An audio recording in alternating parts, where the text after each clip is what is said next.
Alrighty, I have a construction update for you guys today on AlpenFury, and this one's going to come with a lot of good news because if you're watching today's construction update, you're going to have a lot of panic on your face, not seeing a crane and not seeing much going on. But I'm going to talk about everything because there is a lot going on. First, though, I want to correct something I said in my previous video. I talked about alignment issues, and I think the tone of the video definitely made it sound a lot more serious than it actually is. So I just want to explain something. So this is information that was passed down to me in correction to something I had said incorrectly in my previous video. I did not know this. This is new information to me. Basically, AlpenFury is manufactured by various different fabricators. It is not just Intermountain Lift.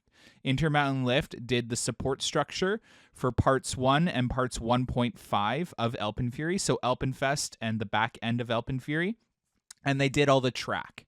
Other fabricators in the US and Canada did the rest of the ride's support structure. And that is probably, and a huge assumption here, why we're seeing such various little problems going on in patches along the structure. But when we talk about those alignment issues, it's not end game and it's not safe, by the way. These are things that happen. I can actually, when the park opens on Saturday, run over to Yukon Striker and point out a couple of those mistakes that Yukon Striker ran into during construction as well. So I just wanted to point that out there because I was talking in my previous video so strongly about it. And I just wanted to clarify what was going on here. The ride is still going to be very smooth. Yeah, so I'm excited for AlpenFury.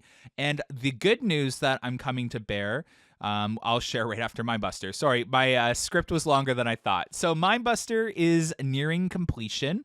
A lot of the woodwork is done. They are just finishing up the drop, so the wedges underneath the vertically stacked wood. They're just finishing that up, and once they're done, those cross ties, they'll start laying down the steel onto the track. I am hearing that this will be ready for May 8th opening, so 2 weeks after Season Pass Holders Day, this ride, Mindbuster, should be ready to go. So that's super exciting. That they're nearing completion. The ride looks so much better. The shaping of all the elements in the Airtime Hills looks so much better. The drop looks so much better as a much smoother pullout. The only thing I'm a little worried about is that cool little bounce of, not quite ejector, but that being thrown from your seat not being there anymore. Timber Kits has arrived on site. It's beautifully dark stained wood, which you'll see. They've also started to get a lot of the aesthetics ready in the area. Brickwork has started in the area as well. As you can see, there's the timber kit roof pieces just next to the pullout of the fly's drop, right next to that fly sign. Outside of that, they did a little bit of work today. I think they installed 1 or 2 pieces of track and this new support structure that is a new head chopper on AlpenFury. So that's really cool.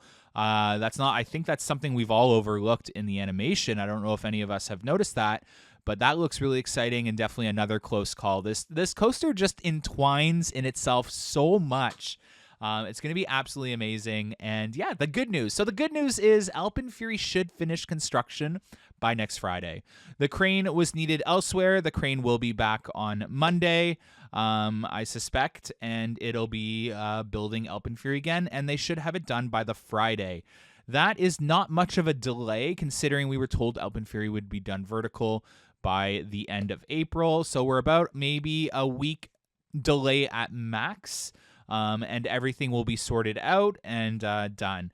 Rockscapes has started their rock work right there. It looks great. Can't wait to see what it looks like dry. It's going to be so cool. Obviously, they're going to have to put some fencing in there as well. As you can see, the cutouts around the footings, that is for those flowers, those little flower pots that you saw in the animation.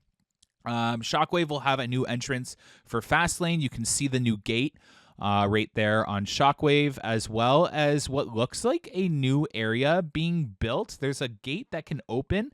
I know that's going to be for maintenance, but I also think that could be for extended queue for maybe Shockwave or AlpenFury, whatever they want to use it. I'm just assuming that because of the new Fastlane gate right there and that new path that I see. So Take that with a huge grain of salt. I'm not fully sure about that, but that could be used for overflow like we see with Behemoth behind Sledgehammer.